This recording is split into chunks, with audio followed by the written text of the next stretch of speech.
and welcome to this tutorial. I'm Nuria. In this tutorial I am going to show you how to use 3 simple steps to print a student report. Let's dive in. The first step you do is click on page layout,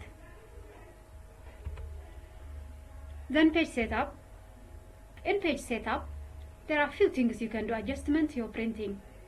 Depending on the content, whether it is a table or a picture or just a document, you can make a choice. For our case here, since it is a table, landscape is suitable or recommended option. So I'll keep it as that. The next step is click on print.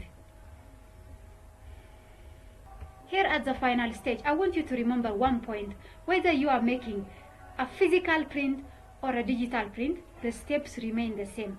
So what we do here, click on print. After clicking print, you will be prompted with a dialog box. Now you can name your file. I will name this a student report. I have finished the printing step. Finally, we can check whether the print was successful or not. Let's go to the location where the file has been saved. In my case, it was in desktop. This is a file. Click to open it, double click to open it.